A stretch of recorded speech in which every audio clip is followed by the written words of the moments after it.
Jack B. Knife is a children's author whose happy marriage has been destroyed by his obsession with his unpublished first book, Harold the Hedgehog.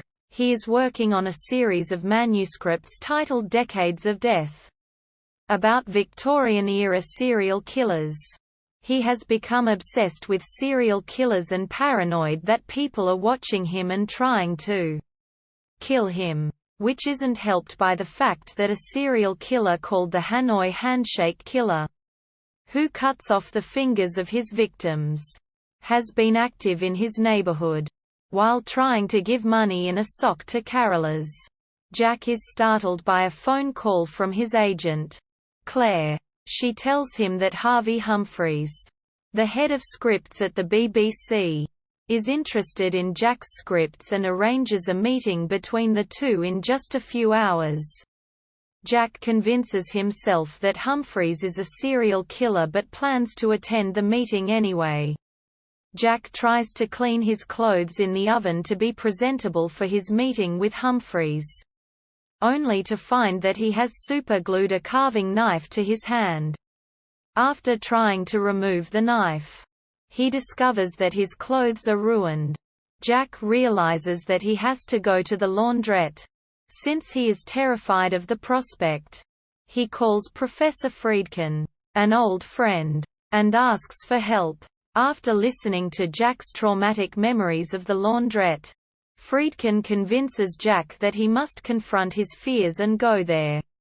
While at the laundrette, he doesn't understand how the machines work, and he fails to add laundry soap to his load, frustrating the fellow patrons. He decides to just dry the clothes because he doesn't have time to wash them again. A beautiful young woman then enters, causing Jack further distress, so he rushes to remove his damp clothes from the dryer so he can leave.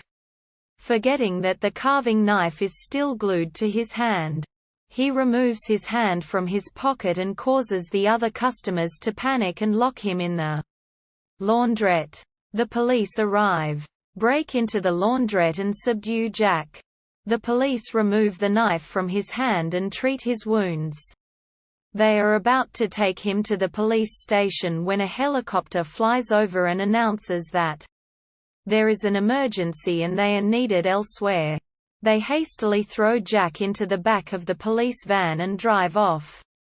But they fail to latch the doors and he falls out of the vehicle as it accelerates off. Perkins, a community support police officer, follows the young woman while Jack returns to the laundrette to get his clean shirt for his meeting. While Jack is changing into his shirt, he notices that a back door that had been locked is now open. He goes through the door and finds a hatch in the floor. As he looks through the hatch, someone hits him from behind. Jack wakes up in the basement of the laundrette tied up next to the young woman. As they begin to panic, Perkins comes down the stairs. They urge him to get help but he reveals that he is the Hanoi Handshake Killer.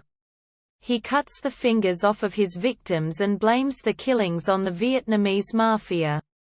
Perkins says the laundrette used to belong to his grandmother until the Vietnamese immigrants pushed her out, and he now murders for revenge. He then goes upstairs to sharpen his knife. Jack tells the woman about the traumatic events in his childhood regarding the laundrette, and she comforts him and urges him not to give up hope. She says her name is Sangeet and Jack asks her if she will have dinner with him if they survive.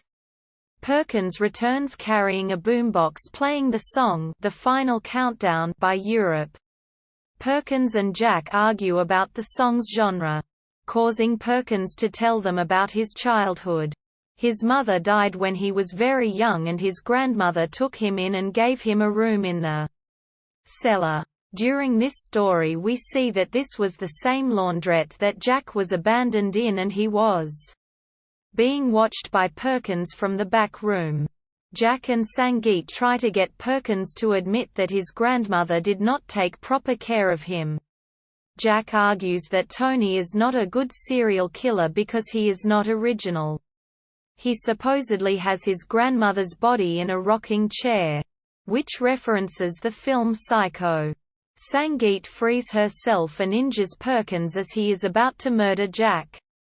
Sangeet tries to escape but Perkins recovers and drags her back into the cellar. As Perkins is struggling with Sangeet, she frantically suggests that Jack tell a story. Jack convinces Perkins to listen to a story as his final request. Jack tells a story called Brian the Hedgehog. Perkins relates to the story and cries, admitting that he didn't kill the first victim and he had only found the body. The owner of the laundrette opens the hatch, prompting Jack and Sangeet to scream for help. Several months later, we see a well-groomed Jack reading his book about Harold and Brian to a group of children. Sangeet and Professor Friedkin are there. Claire finally introduces Jack to Humphreys, causing Jack to become briefly fearful. Sangeet reminds Jack that they are going to dinner, and so they leave the event and catch a taxi as the credits roll over the frame.